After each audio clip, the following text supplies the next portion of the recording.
네, 감사합니다. 이제 우리가 나눌 말씀은 요한일서 5장 9절에서 13절 말씀 가지고 영생의 삶이란 제목으로 말씀의 은혜를 나누고자 합니다. 오늘 새길 말씀은 13절 말씀입니다. 내가 하나님의 아들의 이름을 믿는 너희에게 이것을 쓰는 것은 너희로 하여금 너희에게 영생이 있음을 알게 하려 함이라.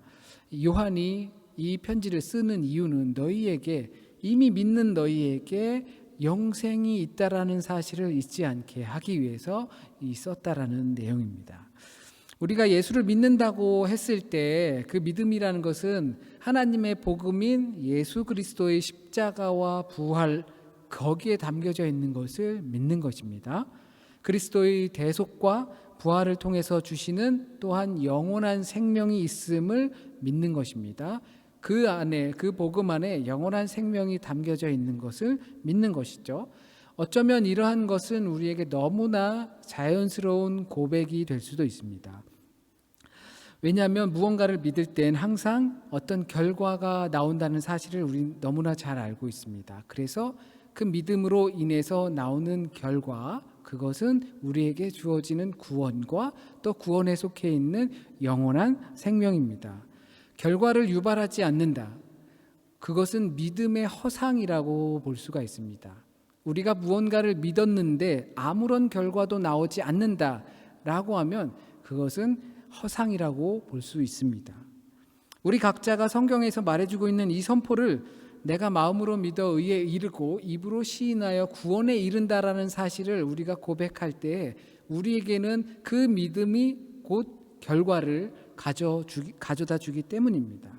그런데 많은 분들이 어쩌면 이 문제 앞에서, 정말 복음의 핵심인 이 문제 앞에서 아직까지도 글쎄라고 아리송해할 수도 있다고 저는 생각합니다.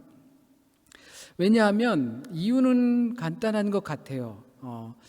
내가 알아야 한다라는 우리의 지적 영역에 속해 있기 때문인 것 같아요. 우리의 정신적인 구조가 알아야지 나는 그 알고 있는 것을 바탕으로 믿을 수 있다라는 생각이 지배적으로 차지하면, 그 영역이 우리의 삶을 많이 차지하고 있으면 영원한 생명, 믿는 것만으로 우리에게 그것이 주어진다. 구원은 뭔가 애매하니까 그렇다고 치지만 영원한 생명이 우리에게 주어진다 라는 것은, 우리의 문제는 그것을 내가 알아야지만, 내게 명백해야지만 그것이 믿을 수 있는 것이 된다라는 구조를 가지고 있기 때문에 그런 것 같습니다. 이 지식의 영역과 신앙의 영역은 사실상 정반대의 문제는 아닌 거죠. 다만 그 가운데에서 무엇을 선택하느냐의 문제라고 생각이 듭니다. 주어진 데이터, 정보, 그리고 증거들을 가지고 나는 어떤 영역으로 내 삶의 영역 속에 기준을 삼을 것인가, 내 삶의 영역의 기준이 지적인 영역이 더 많이 차지할 것인지 아니면 믿음의 영역이 더 많이 차지할 것인지 차이입니다. 이 세상의 많은 정보와 지식들은 우리의 삶의 영역에서 내 생활 속으로 들어오려고 시시탐탐 노리고 있습니다. 마치 바이러스가 숙주를 찾아서 막 헤매는 것처럼, 물론 바이러스는 생명이 아니니까 찾아 헤매진 않습니다. 그런 것처럼, 숙주가 있어야지만 사는 것처럼, 그리고 많은 사람들이 비슷한 제품들을 막 쏟아내면서 우리께 제일 좋아라고 우리 거를 선택해, 그래야지만 그 시장 안에서 생존할 수 있는 것처럼 지적인 영역들도 마찬가지입니다. 우리의 삶의 영역으로 자꾸 들어오려고 합니다. 왜냐하면 그 지적 영역이 살아남기 위해서인 거죠. 비단 유물론이라고 하는 그러한 사상과 또는 초월적인 사상을 가지고 있는 우리 그리스도교의 사상과 이것들이 계속 다툼을 하는 건 마찬가지입니다. 누군가는 살아남아야 하는 거죠. 그래서 계속 그것들을 발전시켜 오는 것입니다. 마치 생명은 없는데 생명이 있는 것처럼 보입니다. 그러나 어떤 것 하나는 분명 생명을 이야기합니다. 그러나 어떤 것 하나는 사망을 이야기합니다. 둘 다 비슷한 것 같지만, 그러나 결과적으로는 누군가는 생명을 말하고 누군가는 사망 이외의 것을 말할 수 없다는 것입니다. 이것은 성경을 집필하던 시기에도 마찬가지였습니다. 이 요한이 이것을 쓸 때에도 마찬가지였다라는 사실입니다. 예수님의 부활을 목격하고 승천을 목격했던 제자인 요한이 이것을 쓸 때, 살아 있을 때에도 역시 그와 같은 생각은 있었다라는 것입니다. 왜냐? 보고도 믿을 수 없었고 본 사람들이 말하는 것을 믿을 수 없었기 때문에 그런 거죠. 왜냐? 나는 지적 영역에 속한 사람이라는 것입니다. 신이 사람으로 됐다? 믿을 수 없는 일이죠. 그리고 신이 죽었다? 그건 더더욱 믿을 수가 없어요. 그러더니 죽은 사람이 다시 살아났다? 이건 점점 더 가관이 되는 것입니다. 또 갑자기 하늘로 올라가 다시 돌아오겠다는 말만 남기고 하늘의 별처럼 되었다? 참 믿을 수 없는 말들을 하니까 그때 당시에도 역시 믿을 수 없었던 것입니다. 그래서 오늘은 요한이 이 증거에 대해서 이야기를 합니다. 그 증거는 우리에게 주어진 증거가 아니라 하나님의 증거다. 곧 예수 그리스도에 대한 증거다. 예수를 믿는 사람들은 그 증거로서 영생을 가지고 있다. 그러니 예수 그리스도를 구주로 믿고 영접한 자들이 그들이 증거이다 라는 것을 말해주는 것입니다. 왜냐하면 우리는 그 증거를 선택한 사람들이기 때문입니다. 물론 그런 사람들도 살아가고 신앙생활하고 여러 가지 많은 것들을 경험하다 보면 글쎄 라고 할 때가 있을 것 같습니다.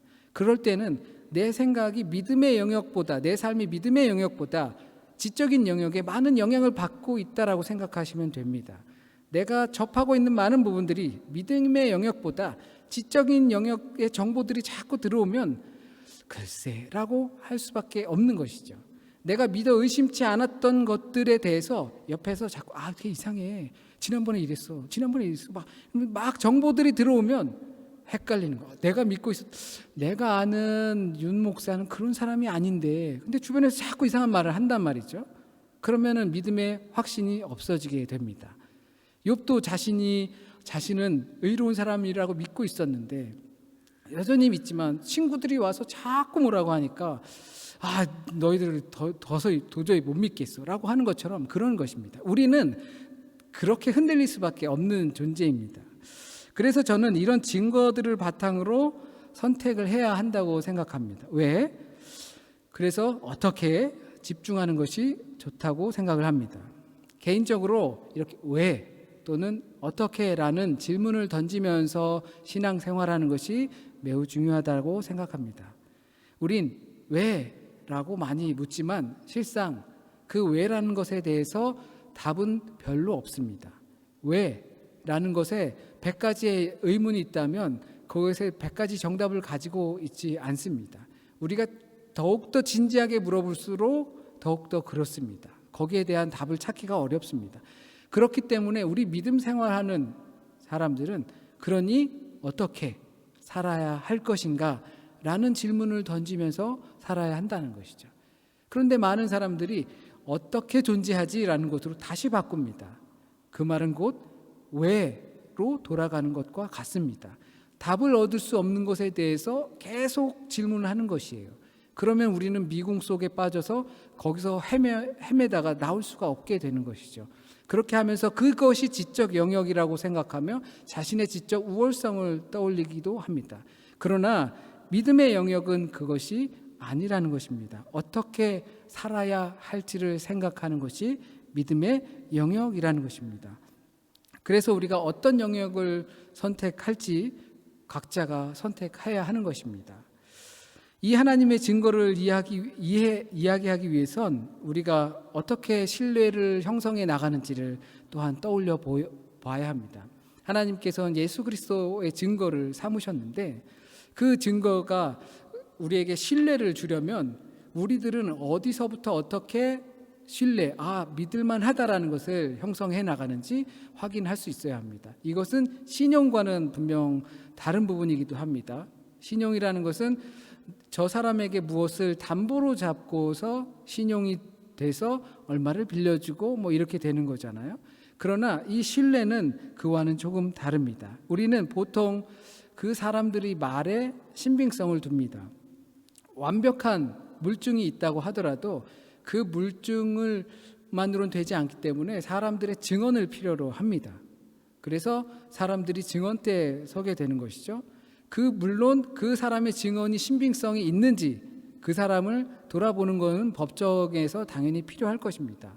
성경에선 이와 같은 일들을 위해서 민수기에서 두세 사람의 증인을 대라라고 하였습니다. 만약 이것이 잘못되게 되면 그 증언으로 인해서 그 사람이 죽을 수도 있는 운명에 처하기 때문에 한 사람의 말을 들어서는 안 되고 두세 사람의 말을 들어야 하는 것이고, 그렇기 때문에 그 말을 증언하는 사람도 헛되이 증언하면 안 되는 것이 그 안에 담겨져 있습니다. 여러 사람의 말을 듣고 판단하게 되어 있습니다. 우리도 그런 신뢰를 쌓게 되는 것입니다. 그 사람의 말들이 큰 힘을 갖죠. 그리고 신뢰를 얻습니다. 사람의 증거에도 이렇게 신뢰를 얻게 되는데 하나님의 증거와 증언에는 더한 신뢰가 쌓여야 하는 것이 마땅합니다. 하나님의 증거는 1차적으로 성경에 기록된 사람들의 증언들입니다. 그들이 모두 하나님의 증인이고 증거입니다. 그리고 예수께서 세례를 받으실 때 하늘에서 특히 마태복음에서 이는 내 아들이다라고 기뻐하라라고 말씀을 하셨습니다. 변화산에서는 제자들이 그 산에서 이와 같은 음성을 들었습니다. 그것이 증언이고 증거이고 기록이라고 말씀하는 것이 바로 성경의 말씀입니다. 이것을 믿는 자들에게는 그 증거가 있다라고 말씀하십니다. 하나님께서 예수 그리스도의 증거를 세우신 것처럼 또한 그것을 믿는 우리에게는 증거자로서 세워지는 것입니다. 우리가 증거다. 우리나라에서 그 위안부 관련돼서 문제가 있을 때마다 할머님들 기자회견 하시잖아요. 무슨 증거를 더 대라고 하냐? 내가 증거다. 내가 살아있는 증거다라고 말씀을 하시잖아요. 그것이 요한의 시대에 우리가 증거다라고 하는 거예요. 이와 같이 내가 보고 내가 경험했고 내가 증거다, 헛되이 하는 말이 아니다라고 말을 하고 있는 것이죠. 그렇게 이해하면 조금 더 잘 이해가 될 거라 생각이 듭니다. 우리 믿음의 고백이 증언입니다. 그래서 사람들이 우리에게 너희들의 말에 신빙성이 있는지 그것이 의심스럽다라고 묻는 것은 당연하겠죠. 그렇다고 해서 우리가 과학적으로 증명하거나 어떠한 것들을 그러한 지적인 영역으로 증명하는 것이 아니라 우리는 믿음의 영역으로 우리의 말과 믿음에 대해서 신빙성을 전해 주어야 하는 것입니다. 성부 하나님은 성자 하나님에 대해서 증거하셨습니다. 이제 그 하나님을 믿지 않는 사람들은 하나님의 증거를 무시하고 하나님의 말씀을 거짓말로 생각하는 것입니다. 신실하신 하나님께서 우리에게 정말로 간절히 절실히 바라고 계신 것은 당신께서 약속하시고 보내신 예수 그리스도를 그 증거를 믿기를 바라시는 것, 그것 외에는 없다는 것입니다. 예수 그리스도의 삶과 십자가와 부활을 통해서 약속하신 그 하나님의 구원을 믿길 바라는 것입니다. 이것은 지적 영역이 아닌 믿음의 영역이 우리의 삶 안에서 확장되어 가기를 원하시는 것입니다. 하나님께서 우리에게 지혜를 주시고 자유의지를 주신 것은 하나님의 세계를, 하나님의 의지를 더 깊이 깨닫기 원하시는 것이지 그것을 통해서 하나님을 멀리하길 원하시는 것이 아닙니다. 하나님께서 이와 같은 증거를 우리에게 주시고 우리에게 너무나 바라고 계신 것은 제발 이것을 믿었으면 좋겠다라고 하는 그 마음입니다. 그것을 믿는 믿음의 결과로 우리는 예수 그리스도를 소유하게 됩니다. 이 예수 그리스도를 소유하고 있는 것은 예수 그리스도의 안에 있는 생명까지도 우리가 소유하게 된다는 것입니다. 예수 그리스도 안에 있는 생명은 하나님의 생명입니다. 하나님께서 세상을 창조하실 때 부어주신 하나님의 생명입니다. 하나님을 떠남으로 얻을 수밖에 없었던 생명의 떠남을 다시 회복하여 하나님께서 주시고자 하시는 하나님의 수음입니다. 지금 우리가 지니고 있는 이런 생명이 아닌 참 생명을 뜻합니다. 이 하나님의 증거를 믿는 자들은 우리 안에 그 증거가 있는 것이고 물론 참된 생명까지 갖게 되는 것입니다. 그 참 생명이 우리에게 주어졌습니다. 어쩌면 참 쉽다라고 생각할 수도 있을 것입니다. 마음으로 믿고 입으로 고백하면 그 생명이 내 안에 있으니 참 쉽다라고 생각할 수도 있을 것입니다. 그러나 이것은 육체적인 연장의 생명이 아닙니다. 믿는다는 것은 믿음의 대상인 예수 그리스도를 뜻하는 것이고, 믿음의 결과는 우리에게 주어지는 선물에 불과합니다. 믿음이 있다는 것은 우리 안에 하나님의 아들 예수 그리스도가 있다는 것을 뜻합니다. 이것을 요한은 우리가 가지고 있는 증거라고 말했던 것이고요.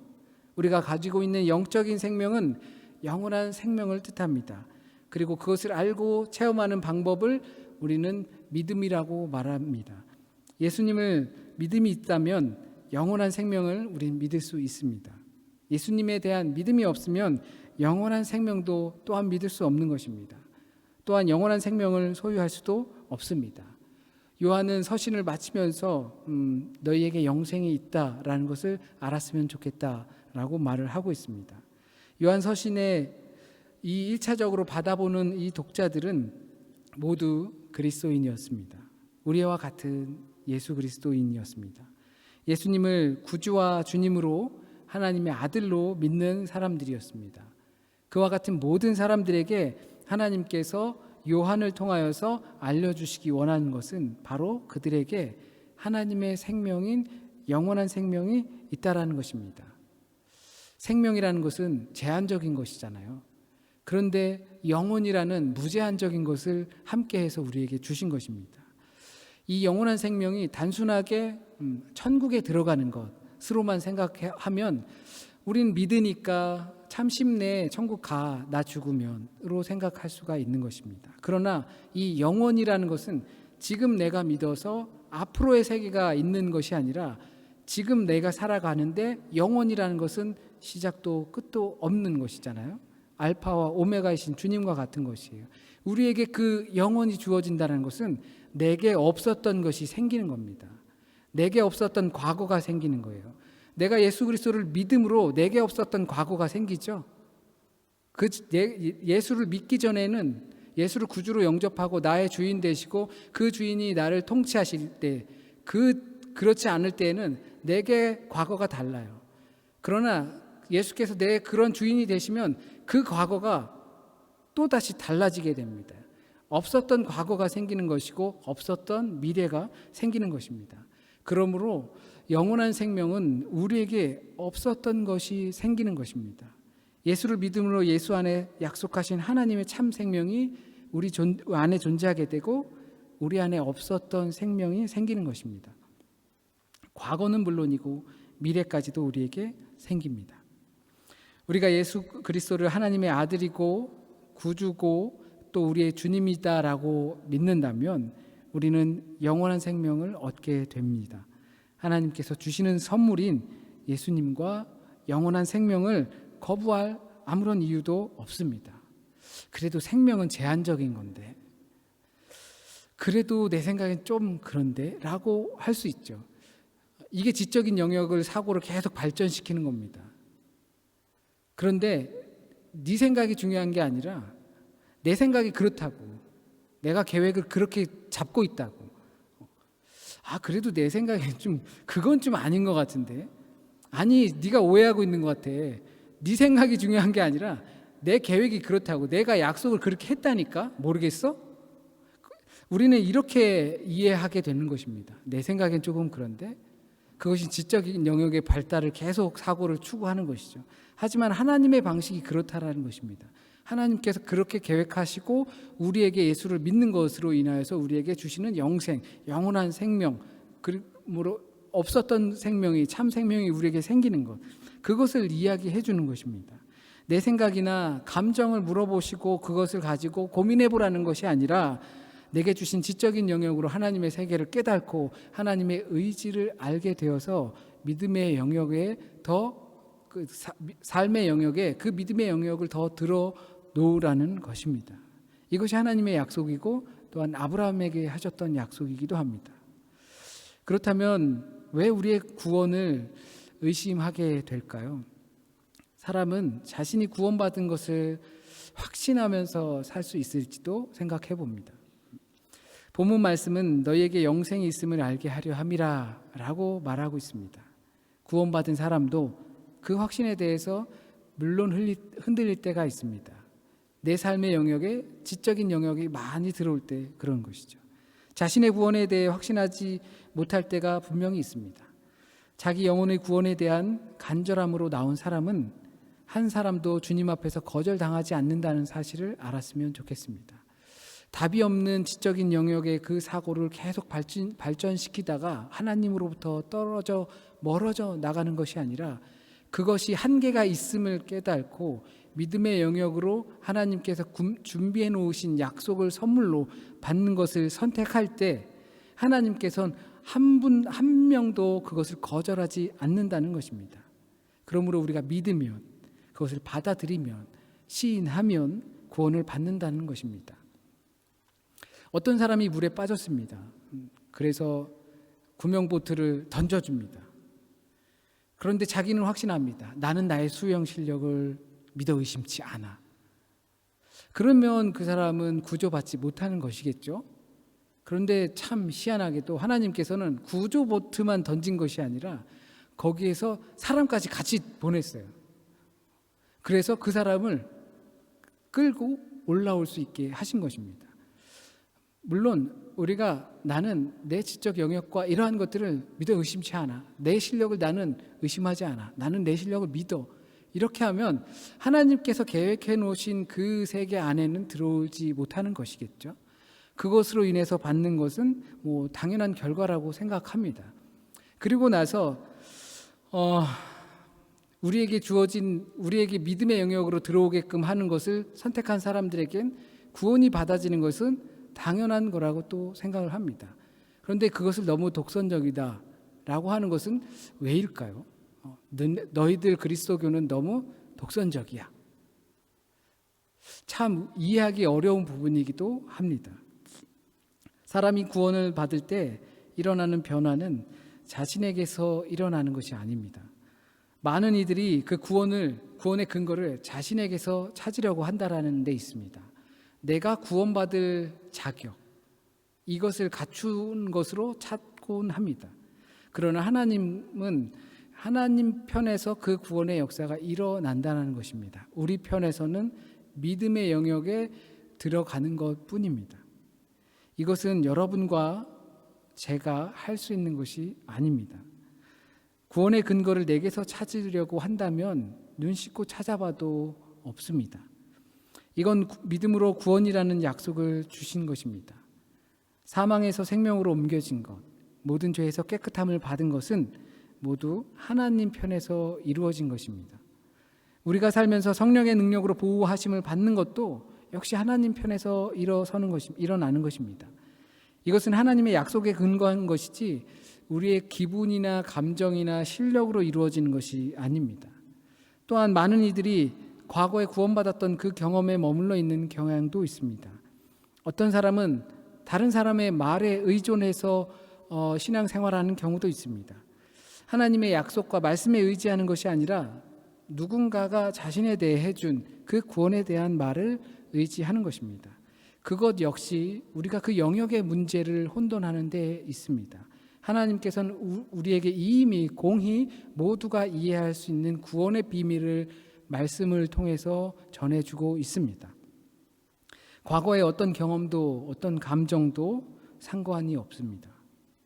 현재 우리 마음속에 예수 그리스도가 구세주로 있고 또 그것을 믿고 또한 주님께 충성할 것을 다짐하는 모든 사람들에게 구원이 허락된 것입니다. 그것으로 확신을 우린 가질 수 있습니다. 하나님의 증거를 받아들여서 하나님의 영원한 생명을 소유하고 그 증거를 우리 안에 담는 우리 모두가 되기를 진심으로 소원합니다. 기도드리겠습니다. 사랑의 주님, 부족한 연약한 세상에 흔들리는 우리를 온전케 하시는 주님, 우리의 실력과 능력으로 온전해지는 것이 아니라 우리를 그러한 가운데에서도 온전케 하여 주시고 그 온전함 가운데로 부르신 것을 우리가 믿습니다. 그리하여 우리가 주님을 의지할 때에만 주님 안에서 온전하여지고 주님과 동행하고 함께할 때만 우리가 온전하여지고 주님 품 안에 있고 또 주님께서 내 안에 있을 때만 온전하여짐을 믿습니다. 세상에 많은 정보들 충분히 있습니다. 그것으로 우리를 때로는 무너뜨리려고 하는 것처럼 보일 때도 있습니다. 너무나 불필요한 것은 아니지만 그것으로 인하여서 하나님께 과연 어떠한 유익이 될지도 고민하게 합니다.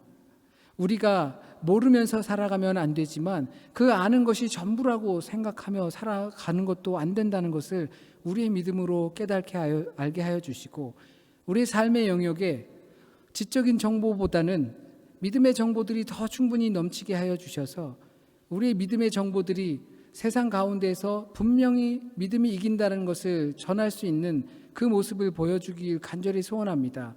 세상 사람들은 우리에게 말합니다.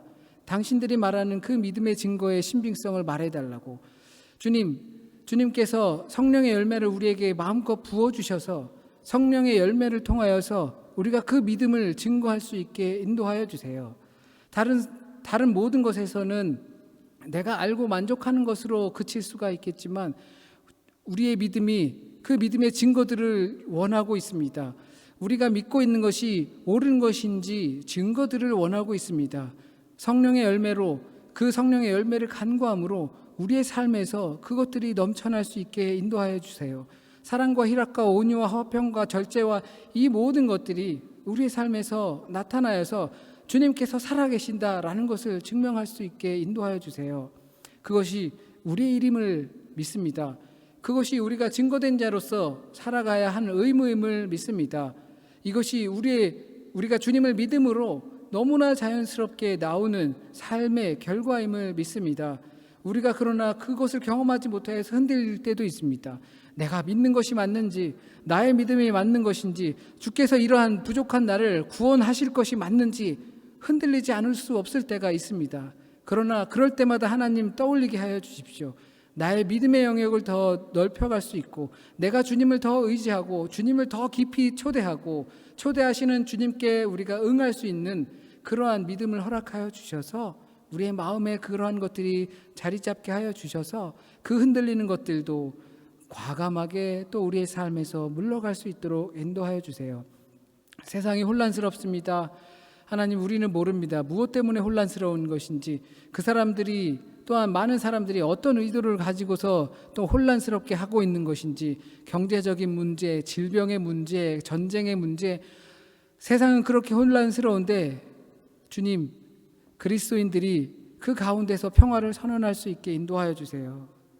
그 각자의 삶의 자리가 그 혼란스러운 일들을 외면하면서 나만 옳다, 나만 편하다 그렇게 하면서 사는 것이 아니라 정말 주님께서 생명을 바쳐서 이 땅의 평화를 간구하셨던 것처럼 하나님의 평화가, 샬롬이 우리가 머무르는 곳에, 내 삶의 영역에서, 그리고 우리의 사회의 영역에서, 그리스도인들이 살아가는 그 영역에서 정말로 이루어질 수 있고 펼쳐질 수 있고 주님과 함께 하였을 때 그 힘이 이루어질 수 있도록 주님 간구합니다.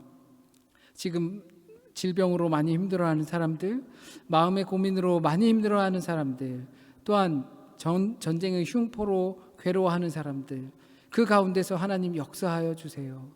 그 가운데에서 그것을 조종하는 많은 사람들이, 그것을 다루는 많은 사람들이 주님의 능력을 의지하여서 주님의 나라로 온전케 하여질 수 있고 회복될 수 있고 하나님의 생명을 다시금 되찾을 수 있게 그 마음을 품고 그 일들을 잘 감당할 수 있게 인도하여 주세요.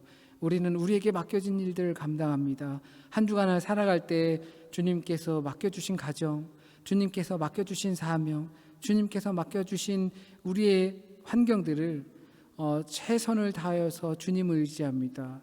나의 힘으로 될 수 있는 것이 아니라 주님을 의지하여서 주님과 함께하고 동행하였을 때 주님으로 말미암아 나를 도구로 삼아 주신다는 것을 믿고 고백합니다. 우리에게 맡겨주신 한 주간도 날마다 주님 의지하고 하시는 말씀 묵상하여 그 묵상 가운데서 우리의 삶이 경건히 세워지고 하나님을 더욱더 높일 수 있는 자리가 되길 원합니다. 회복의 자리를 만들어 주시고 말씀을 통하여, 교회를 통하여, 영적인 습관과 경건의 훈련을 통하여 각자의 삶이 주님 앞에 온전하게 설 수 있길 간절히 소원하며 모든 말씀 우리 주님 예수 그리스도의 이름으로 기도드립니다. 아멘.